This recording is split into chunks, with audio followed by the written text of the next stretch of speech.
Good afternoon, everyone, and welcome to this week's Abacus Next Free Training Tuesdays webinar. This week, we're going to be focusing on the Amicus Attorney Client Portal. My name is Darren Juby, and I'm the Amicus Attorney Product Trainer here at Abacus Next.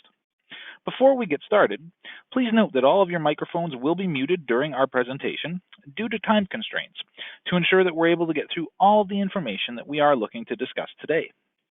If you have any questions during our session today, please do feel free to submit them using the question feature here in GoToMeeting, and I will happily try to answer all of those questions either during or towards the end of our session.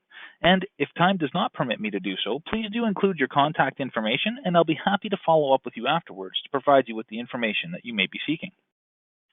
And of course, like I said, we will endeavor to answer all questions that do arise today, but like I said, in the event of time not allowing us to do so, I will follow up accordingly.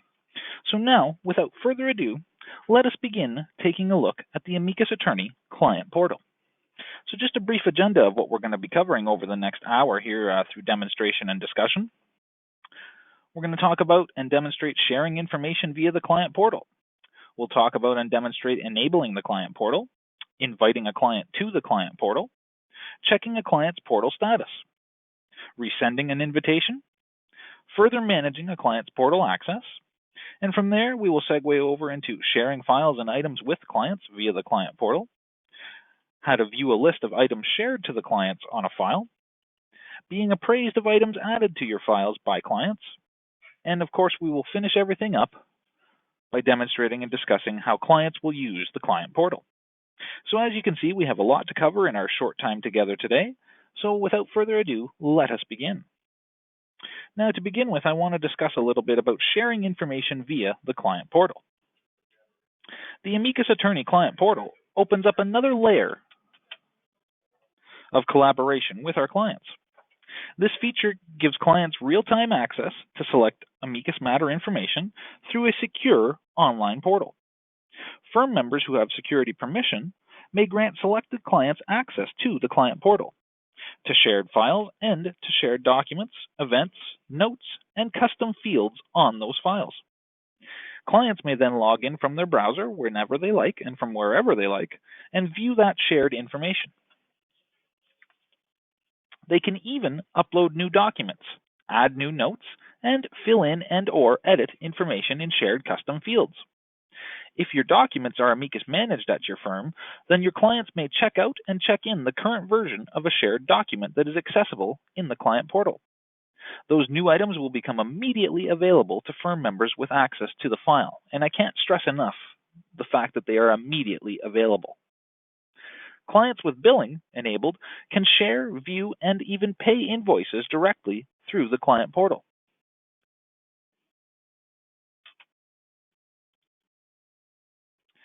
And it would be remiss for me to not mention the security aspects of the Amicus Attorney Client Portal. The data that is shared with our clients is transmitted securely via the cloud between the firm's Amicus Attorney server, where your Amicus Attorney database is housed, and the client's browser.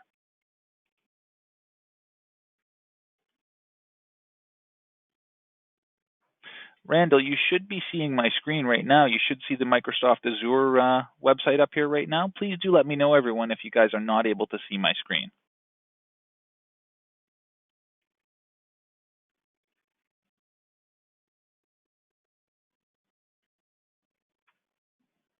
Okay, perfect. It is seeing. You guys are seeing it. Okay. Thank you, Randall. Thank you for letting me know. So as I was saying, folks, the data is transmitted securely via the cloud between the firm's Amicus Attorney server and the client's browser. It is not, and I can't stress enough the not portion of this statement, stored in the cloud or on the computer where their browser is running or whatever device they might be accessing it on. These transmissions utilize bank-grade 256-bit encryption. If a client chooses to view a document, well, that document is downloaded to their browser's temporary downloads folder to be opened in its native application, for example, Microsoft Word, Adobe Acrobat, etc. These documents are encrypted during transmission. And of course, the Client Portal uses the Microsoft Azure cloud platform. For more security information, please do feel free to visit Microsoft's Trust Center And I have put the website, the URL here on this slide for you guys, because in the past in doing this session, I have neglected to do so, and I keep apologizing for that. So this time I did remember to include it for you all. It is http://azure.microsoft.com/en-us/support/trust-center. And so if you do go to that website, that will give you all of the information that you need to know in regards to Microsoft Azure, the cloud platform itself, and the security involved within it.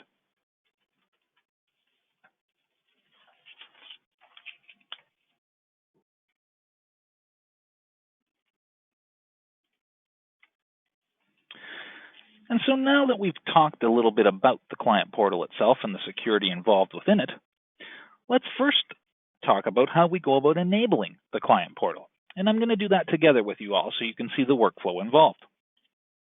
Now, to begin with, let me add a little bit of a preamble to this. Firms must have Amicus Anywhere access, and it must have been set up and enabled prior to enabling the client portal. Once this has been done, an Amicus administrator may enable the client portal via the following steps. So before I even get to that, if you guys are not 100% sure on whether or not you have Amicus Anywhere, easiest way to tell is if you're logged into Amicus Attorney as an administrator. We'll be here in the Office module, and if we look at the administration section over here on the left on the navigation panel, we can select User Management from here.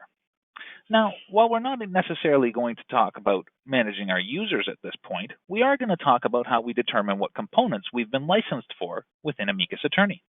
And so when we go here to User Management, if we look down here in the lower left-hand side of the pane, we see the licensing section. And you guys will see your license components include. So for instance, in my case, I have Amicus Attorney with Amicus Attorney Billing, and I have Amicus Anywhere access. Now, not all of you may have the Amicus Attorney Billing portion perhaps, but you should at least have Amicus Attorney and of course Amicus Anywhere. And then once that's been done, well, the first user to enable Amicus Anywhere, we would simply check off the box here like you'll see here, and from there that user would receive the email, and they would go ahead and set up the Amicus Anywhere side of things. Once that has all been done, then other users can take advantage of Amicus Anywhere as well. Now, of course, this is for your firm members. So once we've done that, well, then what we would do is navigate back to the Office module. So I will click on the Home option here to get myself back there. And as an administrator, we would look for firm settings here in the administration section on the navigation panel, and we would click on that. And of course, do recall everyone, firm settings are global or firm-wide settings that will affect all of our users, and these settings are only available to those that are designated as administrators within Amicus Attorney. So now once we've gotten here to the firm settings side of things, if we look over here towards the right, we will see the client portal section. And to go ahead with enabling it, we simply click on the portal setup option here, like so. In doing so, the client portal settings dialog will open for us. And as it states, the client portal allows you to grant access to individual clients so that they can view their own file information. Each client must be specifically invited to take part.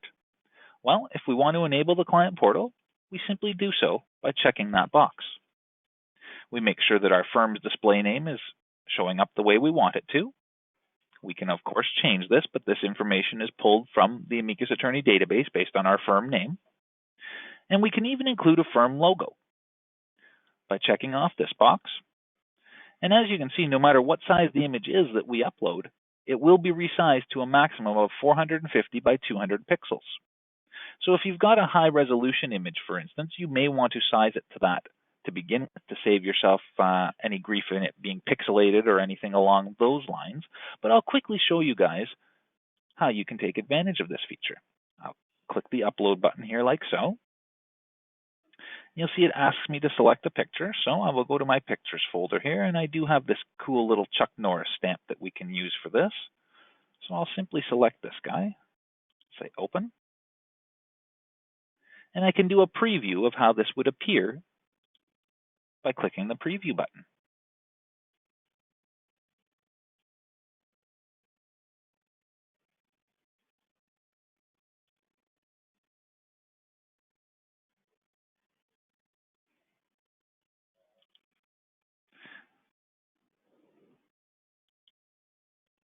And so that's the size that the picture will show up for me. So I'm going to leave that on for our demonstration here today. And once we've enabled the client portal, and if we wanted to, added our firm logo, and we've confirmed that our firm display name looks correct to us, we simply hit the OK button here to save and apply these changes, like so.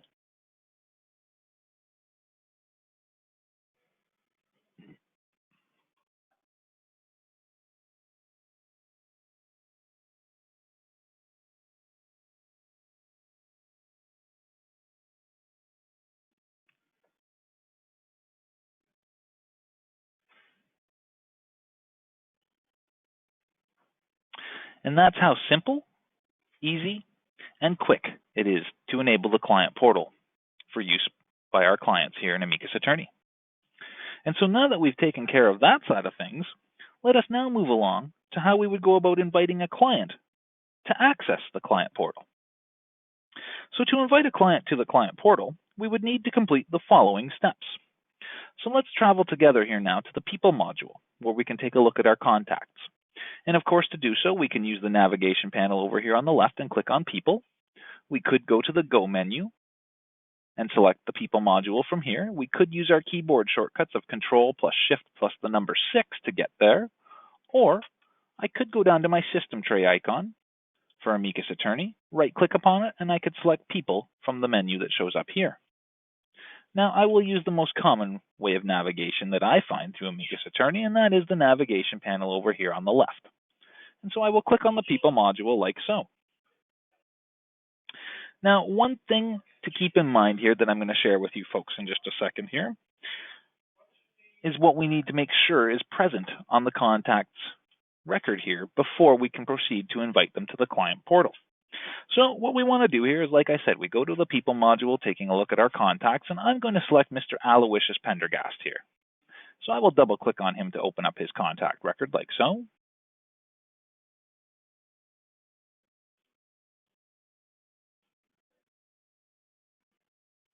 And so now his People Details dialog has been presented to us.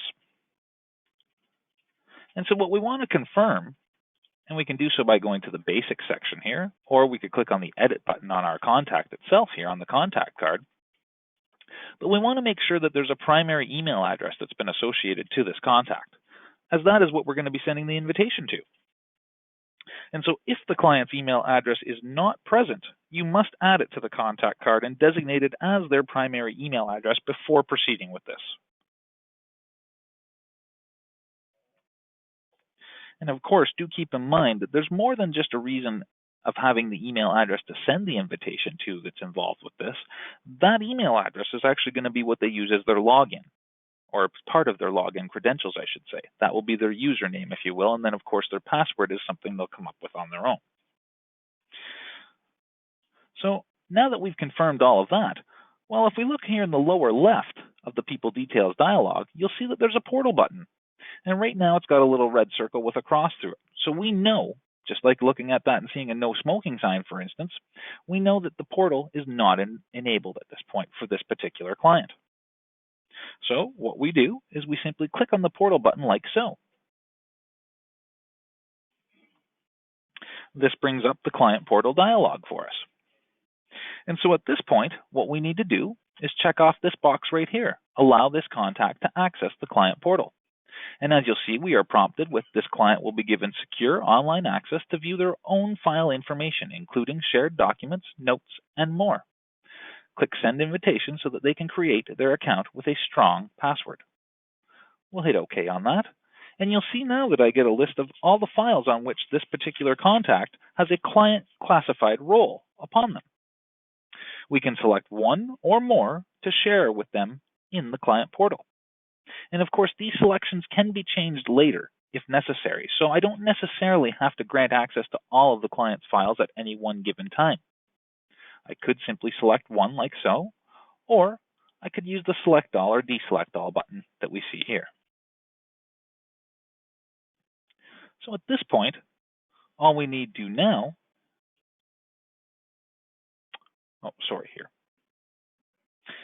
let me add a little bit more to the files information here before I proceed. Files that you don't have access to will be shown in gray in this list. You can't share them with the client if you're not an assigned firm member upon them, but you could click on Whose File to find out.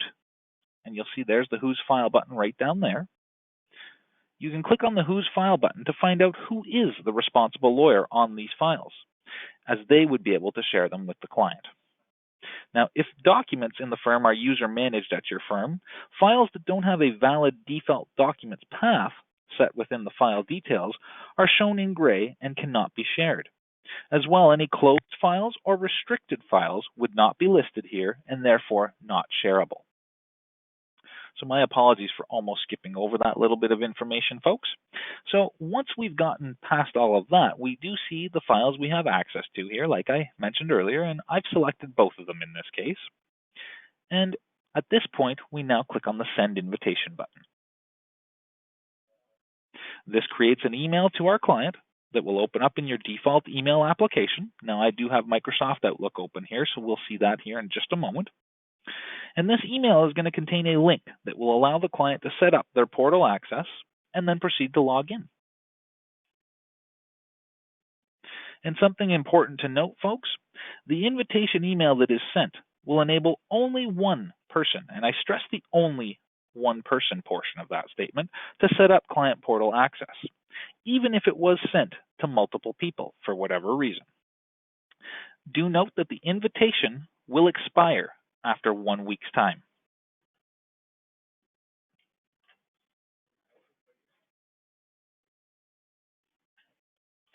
Okay, and so you'll see down here in my Microsoft Outlook, there is the email that has been generated to our client. Dear Aloysius Pendergast, Amicus Attorney Training would like to invite you to join our secure online client portal so that you have easier access to view your case status. To begin, simply follow the link to create your account with a strong password. You will then have access to all of your active client matter files where you can manage shared documents, notes, and more. And there, of course, is the link. So at this point, I will click the Send button.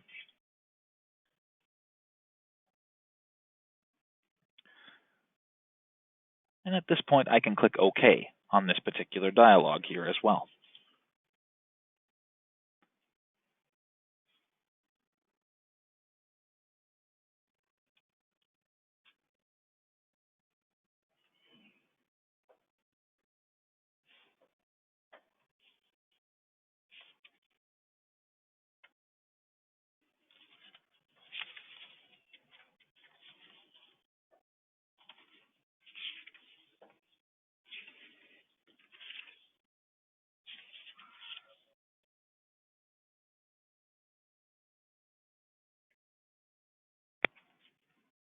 Okay, I'm going to save and close the contact details dialog here now.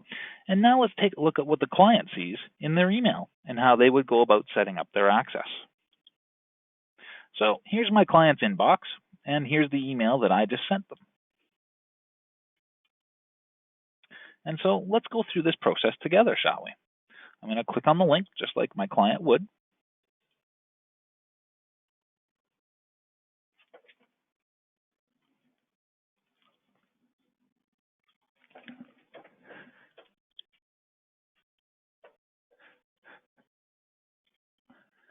And there's the logo that I put up earlier, and there's our firm's name. So as you can see here, hello, Aloysius Pendergast. Welcome to the secure online portal. Please follow this quick one-time setup to create your account. So the client has clicked on the link provided in the invitation email, and we are now being asked to complete our setup.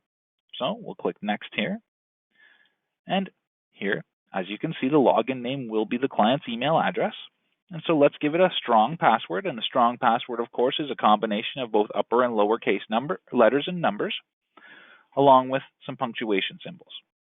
And it should be at least 8 characters in length.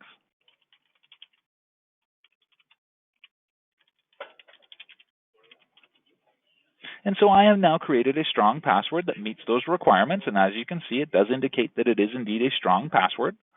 So I can check off the I'm good box here. And I can click Next now to proceed.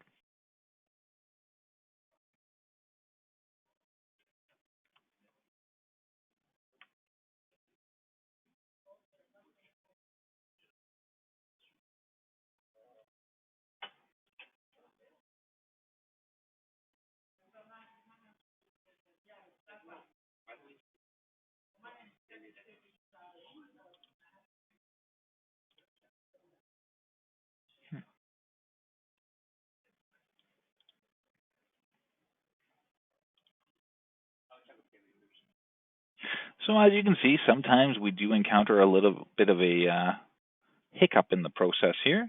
And as you can see at this point, this one looks like it has been successful, and it has. So our account has been created, and this is the client portal as the client will see it. Now, upon completion of the setup, I want to make note of a couple of things as well. The client will receive a confirmation email with their login credentials.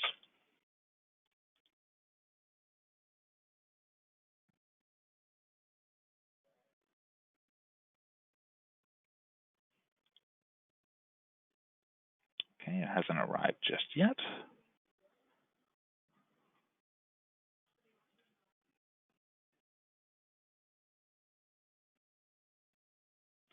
Hopefully that will arrive before too long so I can demonstrate that for you folks. But as well, and I haven't gotten that here yet either. Now as well, a notification email will be sent to the responsible lawyer on each of the files that were shared as well.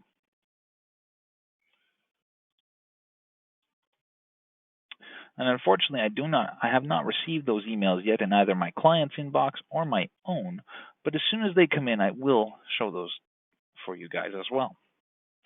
And of course, at the account created screen, you saw where the client was able to proceed to log in. And one other thing that I need to mention, folks, is that any subsequent visits to the client portal by the client themselves,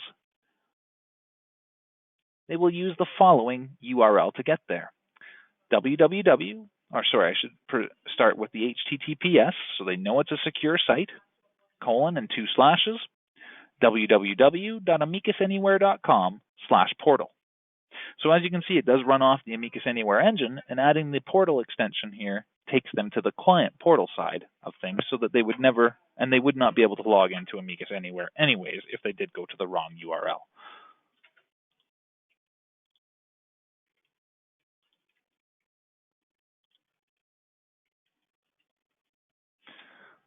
All right, well, again, I'm hoping that we will receive those emails before the end of our session here, so again, that I can show you guys that. But in the meantime, let us return and take a look further at some of the stuff that we want to cover over the course of this presentation, and we'll return to that other stuff later on to see those emails. So now that the client has accepted the invitation and set up their client portal access, in Amicus Attorney, we can check a client's portal status. So a client's access status can be checked from several places within Amicus Attorney. And this is handy for us so that we can easily determine whether indeed or not the client has or not set up their client portal access and subsequently taken a look at things within there. So the first thing we can do is we can check from a contact's details. So if we go back to the People module here and we open up Mr. Pendergast,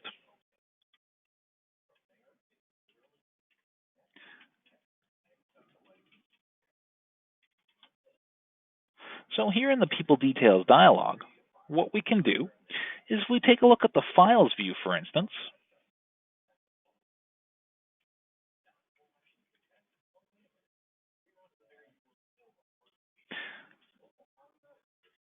we can see a list of their files and which ones have been granted access to the client portal, for instance, as you can see here.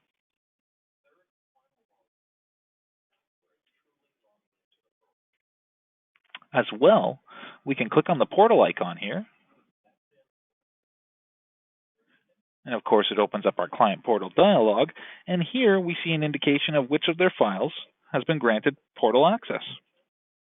And it will also show us when they last logged in, as you can see here. That doesn't give us the exact time, but it does give us the date.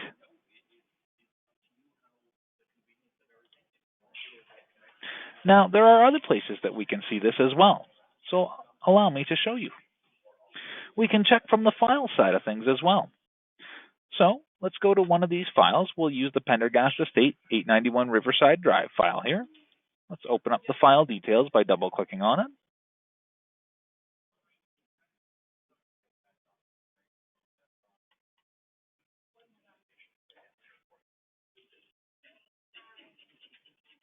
And so as you can see down here as well on the file, the portal icon is indeed enabled, so we can tell at a very quick glance that this file has indeed been shared out or access granted to it within the client portal. As well, if we select a client in our list of associated contacts on the file, we will see down here this client has portal access to the file.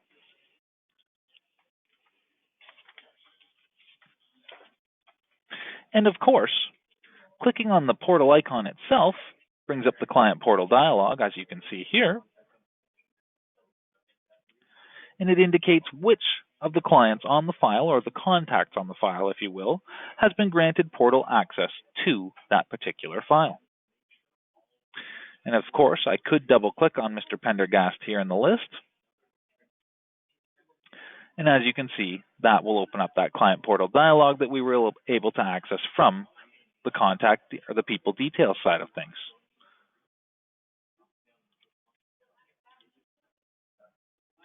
And the last place that we can take a look at our client's portal status is from user management. So the first two areas that I showed you, both from the people side of things or the contact side of things and the file side of things, are accessible to all of our users within Amicus Attorney. But those of us that are designated as administrators within Amicus, well, we have one additional area in which we can go and take a look at this stuff. So for instance, if we go into user management like so, an Amicus administrator can filter this list to show us all the clients with client portal access by simply going here to the Access Class section, and you'll see that an option here is Client Portal Access. And by filtering the list based upon that selection, you'll see that I get a list of any and all contacts that we have granted client portal access to. From here, I can see the invited column, I can see the accepted column, and then I can see their login status, and I do have an option to deny access here as well. So if the client had been invited but not yet accepted, we would see the check mark here in the invited box, but not in the accepted box. Now that the client has accepted the invitation and completed the process of signing in the first time, you'll see that that accepted column now has a check mark in the box. And again, there's that login status. And unlike when we saw it from the client portal dialog, we do actually see the time here as well, and their current login status of whether they are in or out of the client portal. Now, let's presume, or let's say that a situation arises where, for whatever reason, you need to resend an invitation to a client. Let's say that you sent the invitation, but they were on vacation and they've been gone for more than a week. Therefore, that original invitation that you had sent them will have expired. So what you can do is you can give the client another opportunity to set up their access to the client portal. So for example, like I said, if the client's invitation had expired, or perhaps they lost that invitation or they never received it, perhaps it went into their junk folder, and again, that week has lapsed, therefore, even though they've found it now, the link is no longer good for them. So what we can do is, if we go back to the people module, let's open up Mr. Pendergast's contact details here again.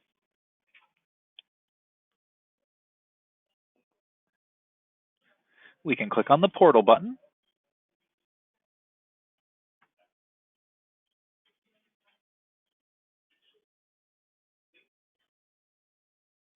And then up here, we would have an option to resend the invitation. So if you guys will recall where the original send invitation button was, right here, now this client already has completed the process, so I don't have that button available to me. But in the event that they had not, then I would have a resend invitation button here.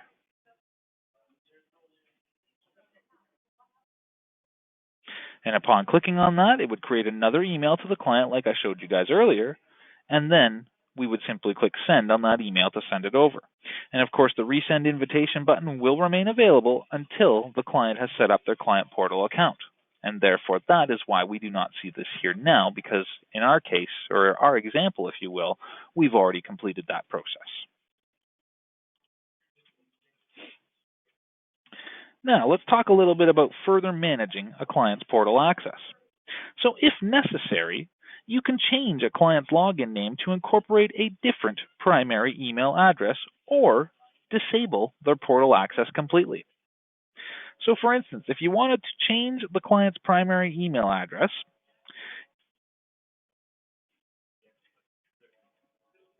then we got to keep a few things in mind here. So the client's current portal login name will be shown at the bottom of their contact edit dialog. So let's open up our contact here.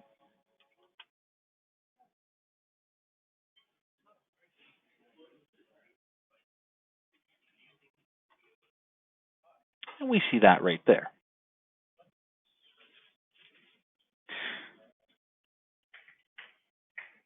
Now, of course, this is the primary email address to which their invitation was originally sent.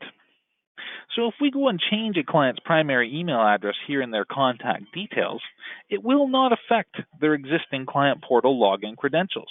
So they could essentially continue to log in using the original email that they had when they set up the account. Now, however, if a client wants to use their new email address as their new login name, well, then you would need to complete the following steps. You would click on the portal icon down here, like so.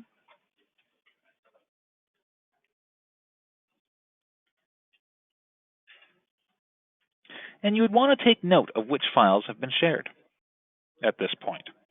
From there, you would remove the checkmark from this box to allow the contact to access the client portal, thus disabling their client portal access. And then we would hit the OK button to save those changes. Again, at this point, we're removing their portal account. Then we would simply click on the client portal icon again. From there, we would go through that same workflow we went through earlier. We would check off this box, we would check off the appropriate files, and we would click the Send Invitation button. At that point, we would have updated the email address that is their primary email address here in the contact record itself, and therefore that's the email address that the invitation would be sent to, and therefore that is the email address that their account would be tied to, if you will, moving forward. So at that point, they would simply go through the same process we went through earlier as far as enabling their account, giving it a password, and logging in that first time. And at that point, again, like I said earlier, they'd be logging in using that new email address they provided us as their login account. Now, if we wanted to remove a client's portal account, well, let's presume that your firm has concluded all business with that particular client, and therefore you no longer want to provide client portal access to them and perhaps no longer need to. Well, then you would simply click the portal button here in the contact details dialog. And in the client portal dialog that appears here, we would simply, like I said earlier, remove the check mark from the allow box here, and we've disabled their client portal access once we click OK and save those changes. And in the event that you simply need to temporarily deny access to the client portal for a particular client, well, then you can go see your Amicus administrator. They can go into user management, like I showed you guys earlier. So perhaps in this case, you don't necessarily want to remove their client portal access altogether. You simply want to deny access for a time. Perhaps you guys are doing some updates and updating the logo on the client portal, or again, whatever the case may be. You may have different reasons for wanting to do this. Either which way, as an administrator, again, we would come in here and switch our filter to show us client portal access, and we would simply put a check mark in the box under the deny access column for the respective client or clients that we want to deny access to the client portal for the time that we need to have them denied access for. Of course, once we've completed whatever we are doing, or once the reasoning behind why we denied access has been resolved, then we would simply come back here as an administrator and remove the check mark from the deny access column. And they would, again, be able to access the client portal normally.